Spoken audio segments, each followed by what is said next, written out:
एक स्विट्जरलैंड के बहुत फेमस साइकोलॉजिस्ट हुए हैं कार्ल जंग। इन्होंने बहुत सारी किताबें लिखी, बहुत प्रतिष्ठित फिलोसफर रहे। उन्होंने कहा कि until you make the unconscious conscious it will direct your life and you will call it fate. जब तक जो अनकॉन्शियस यानी बैक कहीं माइंड में पीछे कहीं अनजाने में बैठा हुआ है कि मुझे कुछ बनना है, मुझे कामयाब बनना है, जब तक आप उसको सामने नहीं लाओगे जानबूझ करके या जागरूक होकर के, तब तक जो बाकी करंट प्रोग्रामिंग से आपकी जिंदगी है वो चलती रहेगी और फिर आप उसे मुकद्दर या किस्मत का नाम देंगे। इस तरीके से अगर आप देखें, हम में से ज्यादातर लोग ऑटो पायलट हैं। ऑटो पायलट का मतलब क्या है? एरोप्लेन के अंदर में एक मोड होता है जिसे कहते हैं ऑटो पायलट। जब एरोप्लेन एक बार अपनी उड़ान भर ले, उसके बाद अगर पायलट ऑटो मोड पे प्लेन को डाल दे तो वो मशीन स्वतः ही प्लेन चलाती रहती है। तब वो उसे छोड़ करके घूम सकता है, बाथरूम जा सकता है या छोड़ सकता है 10, 15, 20, 25 मिनट के लिए, कोई प्रॉब्लम नहीं है।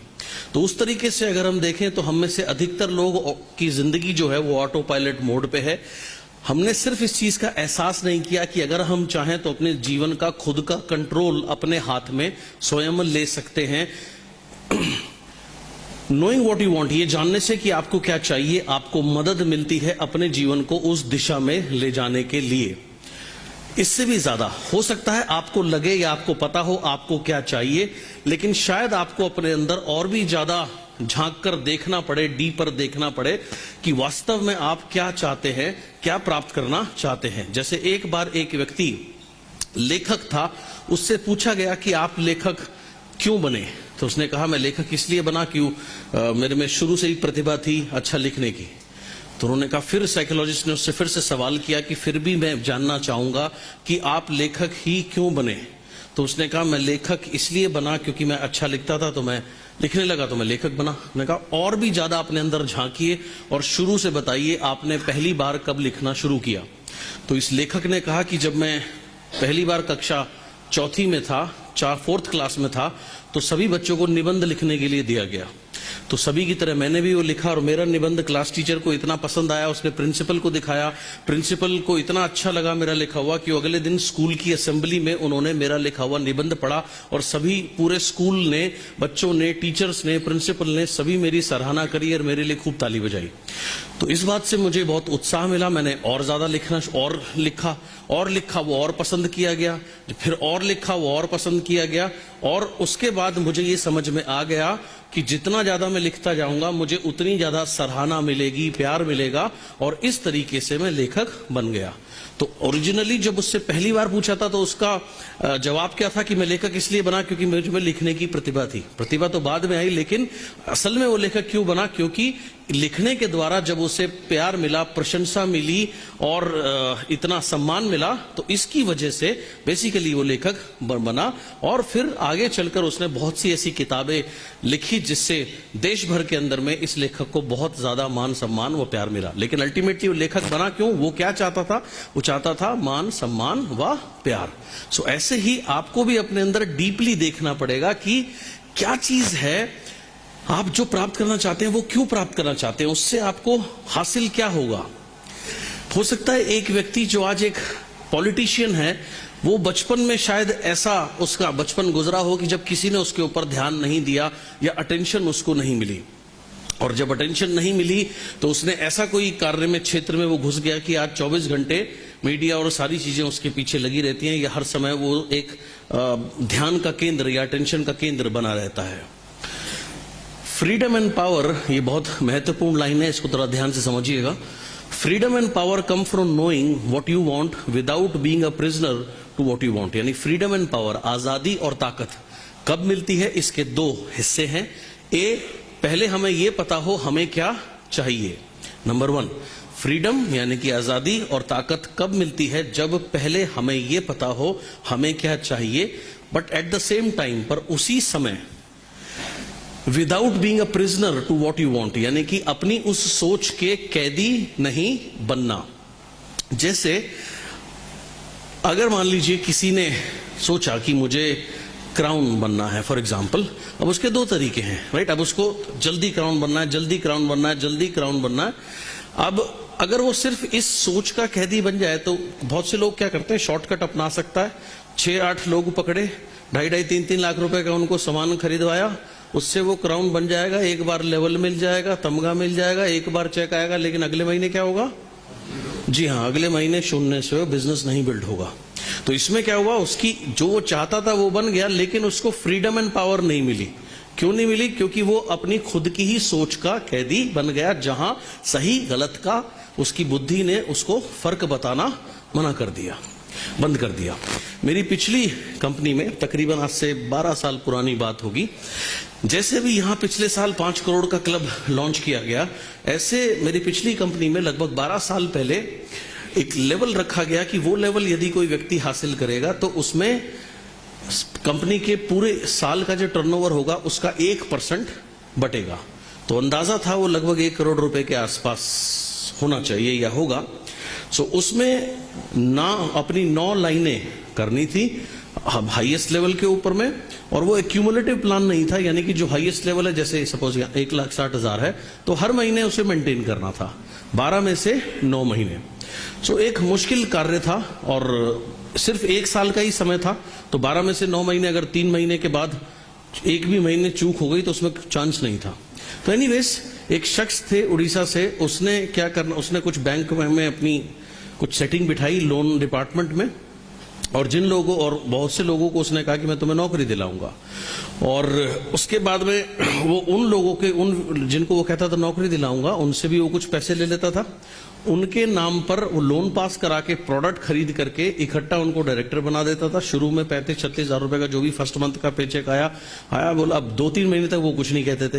तो ऐसे करके उसने अपनी कई लाइनें कुछ महीने तक मेंटेन करी, लेकिन धीरे धीरे ऑब्वियसली लोन लिया 1-2 महीने कोई दिक्कत नहीं है, लेकिन आगे चल के वो रिकवर तो करना है, उसकी पेमेंट तो करनी है। पेमेंट जाएगी कहां से?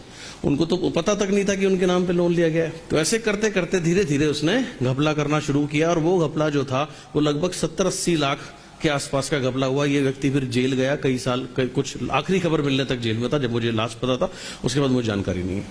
कहने का मतलब क्या है, गलती इंसान कब करता है? जब उसको जो चाहिए उसको पाने में वो इतना अंधा हो जाता है कि वो सही और गलत का फर्क भूल जाता है। ये तब होता है जब वो खुद ही अपनी सोच का कैदी बन जाता है। So freedom and power, ultimately आप जो लेवल हासिल करना चाहते हैं, जो सक्सेस हासिल करना चाहते हैं, आप क्यों करना चाहते हैं? ताकि उससे आपको आजादी मिले, आजादी जीने की, आजादी, आर्थिक आजादी, समय की आजादी, यानी आपका जीवन बेहतर हो, और साथ साथ आप पावरफुल बने, पावर आपके पास आए अपने जीवन को बेहतर बनाने की। लेकिन ये होता तभी है जब हमें ये क्लियर हो हमें क्या चाहिए, पर हम खुद अपनी सोच के कैदी ना बने। बट एक और कारण है ये जानने का और ये बताने का कि आपको क्या चाहिए।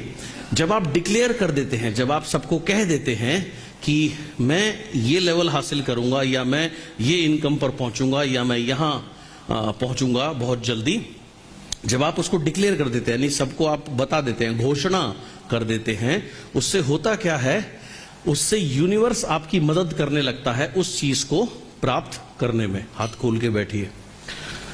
यूं में से हो सकता है आप कहें कि मैं अपना जो मेरे घर के ऊपर लोन है उसको पे करना चाहता हूं, या उसको एक साथ पे ऑफ करना चाहता हूं, राइट? या मैं ये हासिल करना चाहता हूं। बट सडनली एक ऑब्जेक्शन आता है। ऑब्जेक्शन क्या आता है कि मैं तो इतने पैसे नहीं बनाता कि मैं वो इकट्ठा वो घर का लोन कैसे उतारूंगा, राइट? या अभी तक तो किसी ने ऐसा किया नहीं, या वो क्या सोचेंगे। ये ऑब्जेक्शंस कहां से आते हैं? हाँ जी, आप ही के अंदर से आते हैं।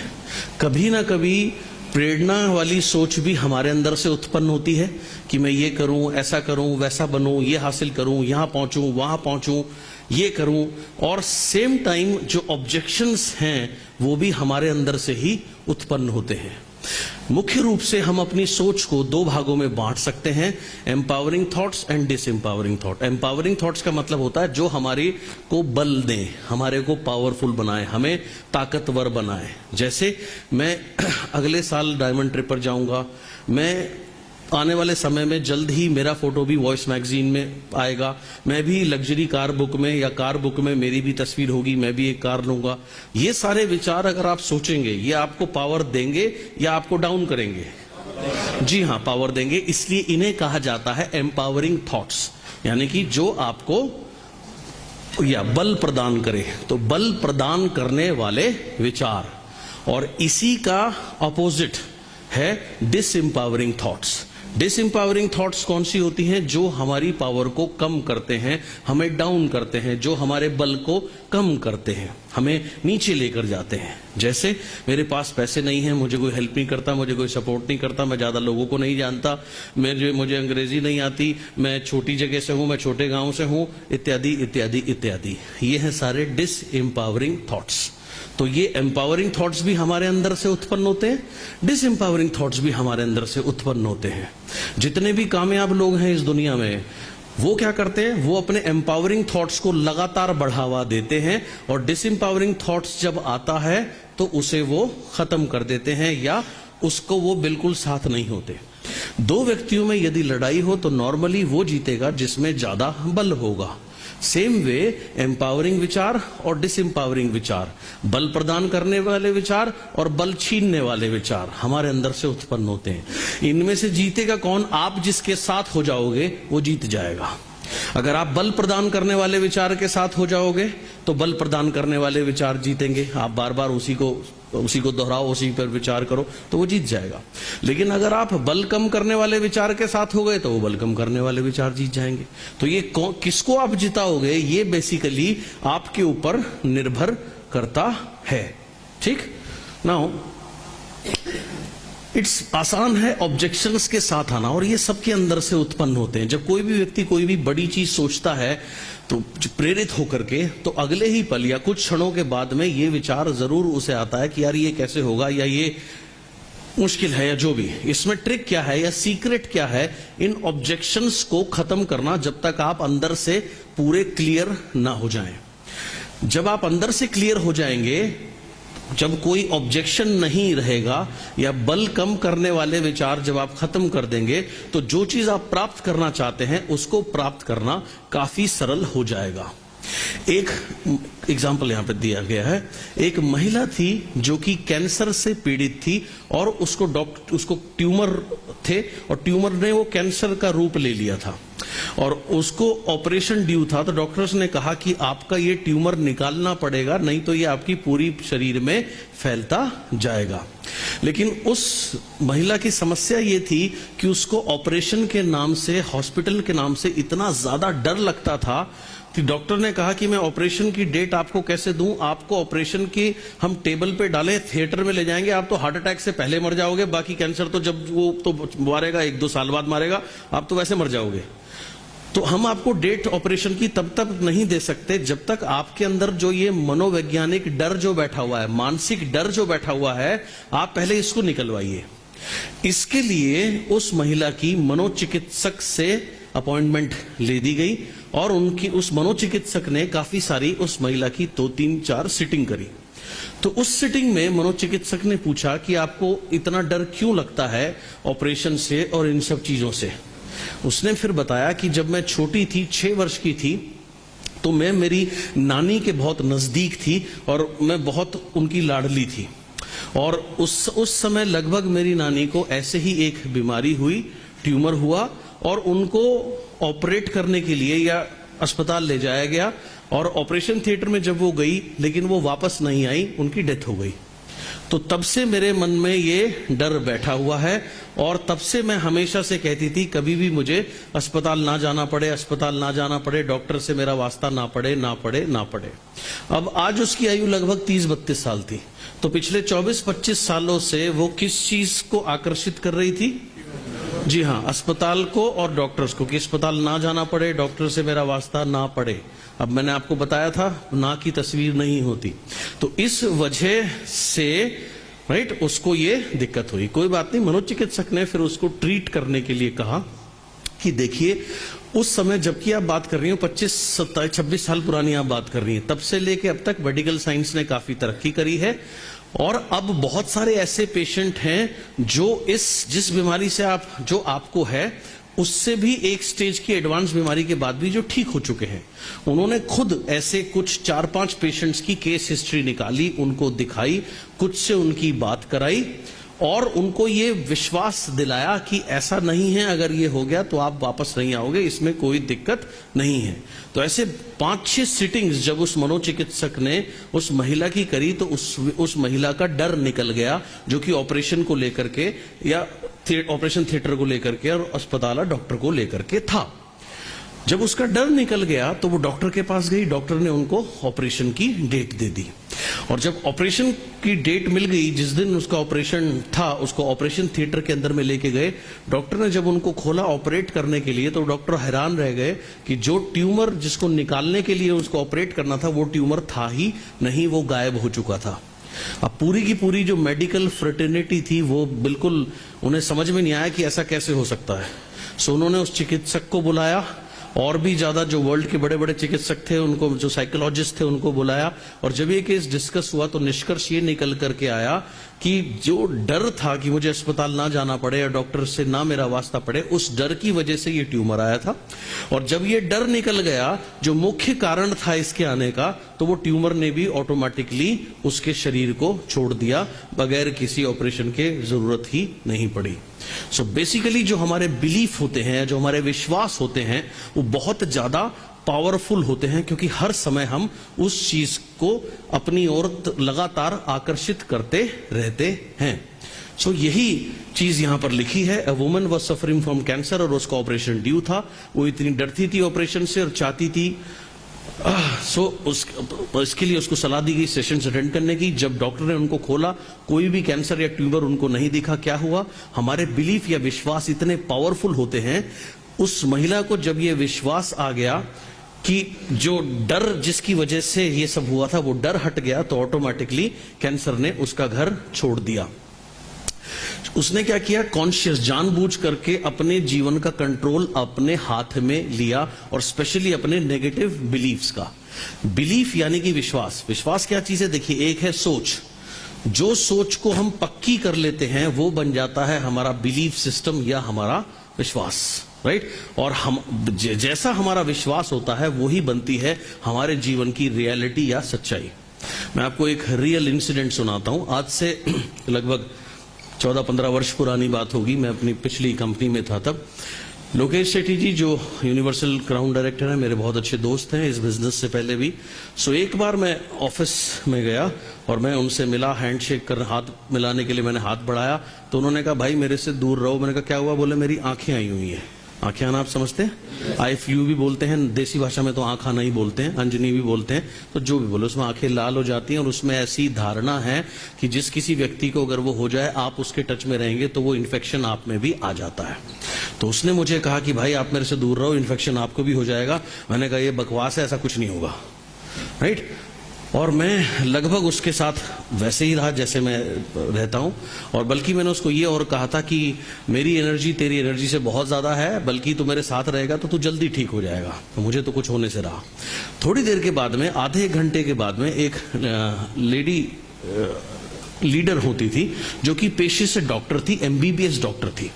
सो थोड़ी देर बाद वो आई, और जैसे ही उन्हें पता लगा कि लोकेश जी को आई फ्लू हुआ है या इनकी आंख आई हुई है, तो वो उनको बोली सर मेरे से दूर रहना, मेरे से दूर रहना। वो पूरे दिन यही बोलती रही, सर मेरे पास मत आना, मेरे पास मत आना। अब 1-2 बार बोला, जब उसने ज्यादा बोला तो वो भी मजाक के तौर पर उसके सामने 1-2 बार गया, लेकिन वो दूर से ही उसको देख के भाग रही थी। ठीक है जी, कोई बात नहीं। 2 दिन के बाद में एक इवेंट था हमारा, काफी बड़ी ट्रेनिंग थी, तो मैं बाहर खड़ा हुआ था, थोड़ा सा जल्दी आ गया था, तो बाकी लोग आ रहे थे। तो थोड़ी देर बाद मैंने देखा वो डॉक्टर मैडम आ रही थी काला चश्मा पहन के, क्योंकि उनको आई फ्लू हो गया था, राइट? अब उनको आई फ्लू क्यों हुआ जबकि वो तो उसके संपर्क में नहीं आई, और मुझे क्यों नहीं हुआ जबकि दिन भर मैं उसके संपर्क में था? मैं तो सबसे ज्यादा उसके संपर्क में था, क्योंकि जैसा हमारा विश्वास होता है वैसी हम उम्मीद करते हैं। जैसी हम उम्मीद करते हैं बार बार उसी चीजों को, उस चीज को या सिचुएशन को लाइफ में हम अपने जीवन में खुद ही स्वयं ही आकर्षित कर लेते हैं, राइट? जैसे किसी की धारणा है, देखिए कि अगर पीछे से आप टोक दो तो काम नहीं होता, तो काम ज्यादा पीछे से नहीं टोकना। तो जनरली देखिए साइकोलॉजी कैसे काम करती है। अब ये व्यक्ति कहीं जा रहा है, किसी ने टोक दिया, वो क्या कहता है? अब यार मेरा काम नहीं हुआ, तो वो उम्मीद क्या करता है? काम नहीं होगा, काम नहीं होगा। ये वो मन में वो ये धारणा मान लेता है, और वो उसके बाद या तो काम पे जाएगा नहीं, जाएगा जाता भी है तो अनमने मन से जाता है, लेकिन मन में वो क्या बार बार अट्रैक्ट कर रहा है, आकर्षित कर रहा है, काम नहीं होगा, काम नहीं होगा, और फिर वो काम नहीं होता। तो इससे होता क्या है, ये विश्वास उसका और भी ज्यादा गहरा जाता है। देखा, मैंने कहा था ना कि अब उसने टोक दिया, मेरा काम नहीं होगा। सो ये एक ऐसा चक्रव्यूह है, राइट, जिसको सिर्फ और सिर्फ यही तोड़ सकता है और कोई नहीं तोड़ सकता। ऐसे बहुत सारे बिलीफ्स हैं, बहुत सारे विश्वास हैं, राइट। फलाने दिन ये नहीं खाना चाहिए, उस दिन ये नहीं करना चाहिए, ऐसी अनगिनत चीजें हैं, राइट। बिल्ली रास्ता काट गई, अब जो इस बात को मानता है उसकी देखिए साइकोलॉजी कैसे काम करती है। जब उसके साथ ऐसा होता है तो वो उम्मीद करने लगता है अब कुछ बुरा होगा, अब कुछ बुरा होगा, अब कुछ बुरा होगा। वो इमीडिएटली उस चीज को अट्रैक्ट करने लगता है, और जब वो उसको खुद ही आकर्षित कर रहा है तो वो तो उसके साथ होना ही होना है। और इस बात से उसका जो ये अंधविश्वास है वो और भी ज्यादा गहरा जाता है। एक चीज आप समझिए, अपने जो भी आपके विचार हैं उसके क्रिएटर कौन है? बिल्कुल, आप अपने विचार के खुद क्रिएटर हैं, कोई और आपके विचार का क्रिएटर नहीं है। जब आप उसके क्रिएटर हैं तो उसको खत्म कौन कर सकता है? आप कर सकते हो, उसको बढ़ावा भी आप ही देते हो। तो जो विचार आपको आगे बढ़ाते हैं, एम्पावरिंग बिलीफ, उसको आप, बहुत अच्छी बात है, पकड़िए और उसको बढ़ाइए। लेकिन जो विचार आपको रोकते हैं, उसको आप कहीं से भी आपको पीछे खींचते हैं, उन सारे विचारों को आपने छोड़ना है, राइट। ये है लाइफ के अंदर में game. So people seem to, believes are, जैसे हमारे विश्वास होते हैं वैसी हमारी सच्चाई होती है। People seem to have recurring problem. Recurring मतलब बार बार उत्पन्न होने वाली। So people seem to have recurring problem. लोगों को बार बार उत्पन्न, एक ही समस्या बार बार उत्पन्न होती है। बेसिकली वो समस्या होती है हमारे बिलीफ सिस्टम से, या हमारे विचार से, या हमारी सोच से। जैसे मनी, किसी को अगर पैसे की समस्या है, ये समस्या आज नहीं है, ये समस्या 5 साल पहले भी थी, 10 साल पहले भी थी, और जब तक जो विचार हैं, ये विचार उसको लेकर के दूर नहीं होंगे तो ये समस्या आगे भी चलती रहेगी। जैसे मेरा एक कोर्स है मिलियनेयर माइंड, जिसमें हम 3 दिन आपका रिलेशनशिप पैसे के साथ कैसे होना चाहिए, इसके ऊपर बहुत विस्तार से सिखाते हैं, बताते हैं। तो उसका एक छोटा सा पार्ट मैं आपके साथ करके दिखा देता हूं। जनरली अगर कोई आम इंसान कहीं पे खड़े हैं, मान लीजिए 3-4 लोग खड़े हैं, सपोज नीचे ही खड़े हैं, बात कर रहे हैं, इतने में एक बड़ी सी गाड़ी आके रुकती है, सपोज जिसकी कीमत है 1-1.5 करोड़ रुपए, ठीक। अब वो गाड़ी आकर रुकती है, उसमें से एक कोई व्यक्ति उतरता है, जिसने बहुत अच्छे कपड़े पहने हुए हैं, राइट। यहाँ 3-4 अंगूठियां पहनी हुई हैं हीरे की, सब कुछ बहुत बढ़िया, और इतनी बड़ी गाड़ी, इतनी बड़ी, सबको पता है बहुत कामयाब व्यक्ति है, देखने सबको समझ में आता है। अब जनरली अगर ऐसा कोई व्यक्ति उतरता तो उसके बारे में लोग क्या बात करते हैं या क्या सोचते हैं? हाँ जी, हाँ जी, और जी हाँ, बिल्कुल सही आपने कहा। ये जरूर इसके पास नंबर 2 का ये काम करता है, इसने जरूर उल्टे काम करता है, ठीक है। सेम आप अंदर रेस्टोरेंट में जाते हैं, आप भी बैठे हैं, आप भी खाना खा रहे हैं, वो भी खाना खा रहा है, बिल आया, उसने 500 रुपए टिप दे दी, तो लोग क्या सोचेंगे? हराम की कमाई। जी हाँ, हराम की कमाई है, बिल्कुल सही आपने कहा, राइट। अब अपनी नजर में हर इंसान खुद को अच्छा समझता है या खराब समझता है? अच्छा समझता है। अब आप अपनी नजर में खुद को समझते हो बहुत अच्छा, लेकिन आपके बिलीफ सिस्टम के हिसाब से जिनके पास अथाह पैसा है वो कौन है? वो खराब लोग हैं, जिन्होंने स्मगलिंग करके, चोरी करके, उल्टे काम करके पैसे कमाए हैं। आप कौन हो? आप तो अच्छे हो, तो पैसा आपके पास कैसे आएगा? जब तक आपका ये बिलीफ सिस्टम सही सुधरेगा नहीं, पैसा आपके पास आएगा नहीं। आप जितने मर्जी मेहनत करना, जितने मर्जी धक्के खाना, राइट।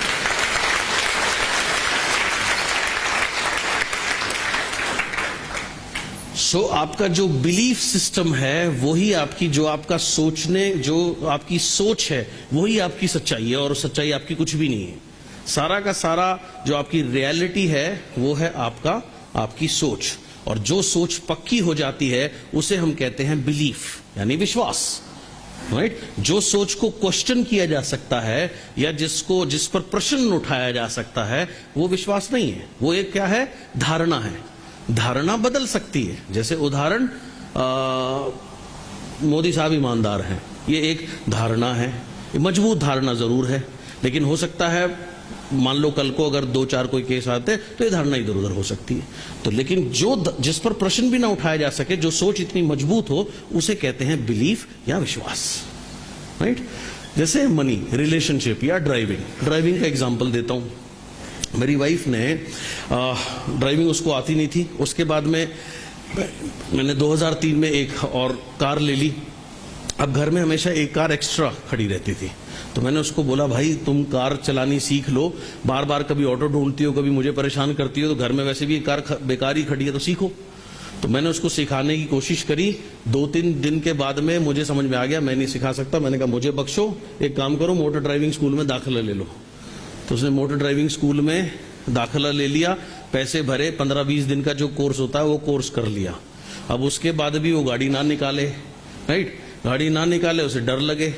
उसके बाद में दोबारा दूसरी बार कोर्स कर लिया, उसके बाद भी गाड़ी ना निकाले। मैं सोचता निकालती क्यों नहीं? तो उसने कहा कि मुझे ऐसा लगता है उस समय हम जिस सोसाइटी में रहते थे उससे बाहर जाने के लिए हल्की सी चढ़ाई थी, और वहां चढ़ाई पे गेट था जिससे सोसाइटी में अंदर आया जाता था या जाया जाता था। तो उसने कहा मुझे ऐसा लगता है अगर मैं ये निकालूंगी तो मैं सीधे गेट में टक्कर मार दूंगी।